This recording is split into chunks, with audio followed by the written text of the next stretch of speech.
അസ്സലാമു അലൈക്കും വറഹ്മത്തുള്ളാഹി തആല വബറകാതുഹു. ബിസ്മില്ലാഹി വൽഹംദുലില്ലാ വസ്സലാത്തു വസ്സലാമു അലാ അഷ്റഫി റസൂലില്ലാ വഅലാ ആലിഹി വസഹ്ബിഹി അജ്മഈൻ അമ്മാ ബഅദ്.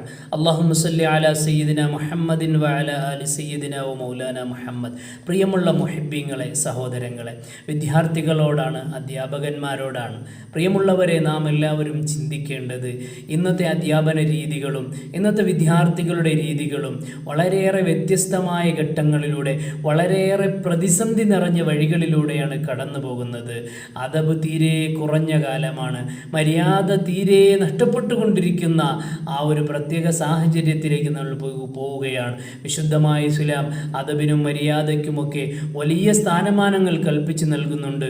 ഗുരുനാഥന്മാരെ നിന്ദിക്കുവാനോ അവരുടെ മുന്നിലൂടെ നടക്കുവാനോ അവരുടെ മുന്നിൽ ശബ്ദമുയർത്തുവാനോ പാടില്ലെന്നാണ് വിശുദ്ധമായ ദീനിൻ്റെ കൽപ്പന. ഇമാമുന ശാഫിഈ റളിയല്ലാഹു അൻഹുവിൻ്റെ ചരിത്രം അറിയില്ലേ?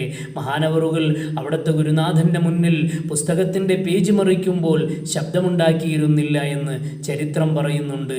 അതേസമയം ഇന്ന് കുട്ടികളെ പേടിച്ച് പഠിപ്പിക്കേണ്ട ഒരവസ്ഥയുടെ ആ ഒരു ഗതികേടിലേക്ക് നമ്മുടെ അധ്യാപകർ മാറിക്കൊണ്ടിരിക്കുകയാണ്. സഹോദരങ്ങളെ, നമ്മുടെ മക്കളെ അദബുള്ളവരായി സ്കൂളിലും മദ്രസയിലും എവിടെയെല്ലാം അധ്യാപനം നടക്കുന്നുണ്ടോ അവിടെയൊക്കെ അവരെ ക്രമപ്പെടുത്തേണ്ടത് മാതാപിതാക്കളുടെ കൂടി ബാധ്യതയാണ്.